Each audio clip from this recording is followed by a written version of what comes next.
Salut la meute, c'est Raph, j'espère que ça va bien. Il m'est arrivé un truc assez étonnant il n'y a pas si longtemps que ça. J'avais des joueurs qui étaient mineurs et les parents étaient plutôt réticents à les amener en partie de loup-garou. L'argument que j'aurais sorti, les loups-garous contiennent des maths. Ouais, je suis un gros truand quand je veux. Ah non, ça contient vraiment des maths, oui. Alors en général, j'aurais plutôt tendance à parler de mécanique parce qu'il n'y a pas forcément que des maths qui rentrent en compte. Mais je pense que faire des additions et des soustractions, vous savez faire.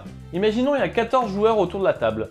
Chaque nuit, les loups-garous dévorent une personne. Chaque journée, les villageois tuent une personne. Combien de tours va durer la partie? C'est pas bien compliqué, hein. Vous prenez la première journée, vous avez 15 joueurs, vous en éliminez un, il vous en reste 14. Vous prenez la première nuit, vous en éliminez un, il en reste 13, etc. Vous savez que vous avez à peu près 7 tours de jeu grand maximum, sachant que la partie peut se terminer bien avant. Pourquoi je te parle de ça? Simplement parce que les joueurs ont tendance à dire que le premier tour, c'est pas important de tuer parce qu'on n'a pas d'informations. Ouais, on en est là. Alors je sais que j'ai l'air un petit peu hautain en disant les choses comme ça, mais dans une partie de loup-garou, avec 15 joueurs, il y a entre 3 et 4 loups-garous. Je te laisse refaire le calcul dans ta tête de ce que j'ai dit tout à l'heure. 15 joueurs, il y a combien de tours de jeu maximum? 7, peut-être 8. Ok, ça dépend des rôles. C'est vrai que s'il y a une sorcière, des choses comme ça peut durer plus longtemps. Mais il y a aussi le chasseur qui tue, il y a aussi la sorcière qui tue. Donc finalement, on a 7 tours quoi. On a 3 ou 4 loups-garous à tuer, oui. Et les loups-garous mourront pas la nuit, hein. Les loups-garous se mangent pas entre eux, non. Donc c'est-à-dire qu'en gros, tu sacrifies un tour sur les 6 tours que tu as pour tuer 3 loups-garous.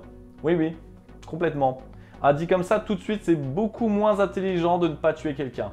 Alors oui, tu vas me dire, si on tue un innocent, c'est plus grave pour le village. Sauf que le problème, c'est que lorsqu'on tue quelqu'un, il va se passer quelque chose que j'appelle donner un coup de pied dans la fourmilière.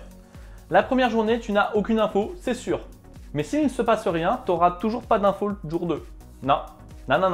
Et tu n'auras toujours pas d'info le jour 3. Non plus.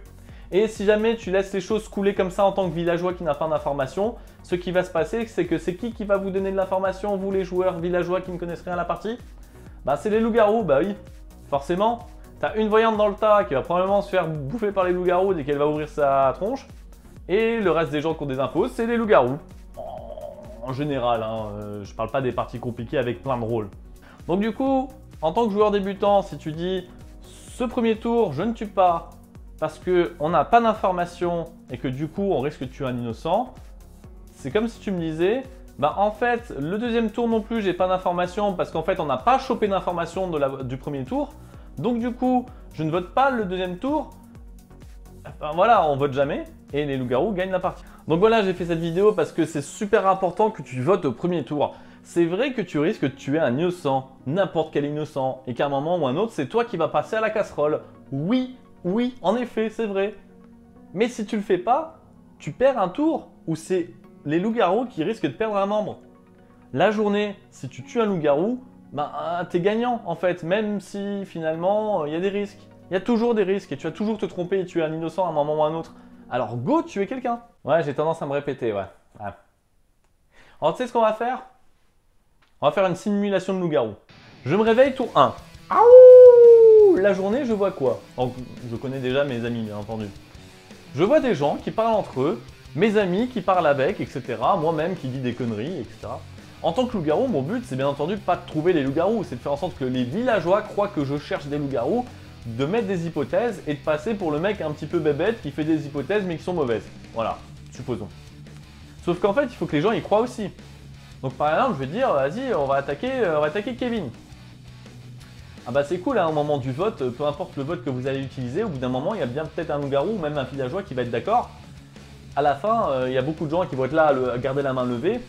Et direction Kevin, qui est assurément innocent. Parce qu'il y a plein de villageois qui ne connaissent rien à la partie et qui vont voter neutre ou ne pas voter. Donc là, c'est sur tour 1, tu as perdu Kevin parce que tu as décidé qu'en fait, il n'y avait pas assez d'informations sur la journée 1 pour voter. C'est bien, c'est bien. Alors en tant qu'MJ, tu peux aussi décider de sauter le vote. Là, encore une fois, aucun intérêt. Je veux dire, c'est le but du jeu de tuer des gens la journée. Un village où on ne tue pas les gens la journée. Animal Crossing. Ouais, c'est pas le bon plan de faire des blagues. Bon bref, cette simulation, encore une fois, c'était pour te dire, vote la première journée. Tu peux tuer un loup, Tu peux tuer un loup, t'as une chance sur 3 de tuer un loup-garou, une chance sur 4 de tuer un loup-garou, ça dépend de ton MJ. Et tellement d'avantages, tellement tu peux détruire des théories comme ça, les réactions des gens peuvent t'apporter tellement de choses, tellement d'informations. Sérieusement, c'est le but du jeu, de toute façon, on est là pour jouer. Voilà, j'espère que cette vidéo t'aura été utile. Mets en commentaire les prochains sujets que tu aimerais qu'on traite sur cette chaîne et on se fera un plaisir de les lire, bien entendu, et d'utiliser vos avis à toute la meute pour faire les prochaines vidéos. Et le village s'endort.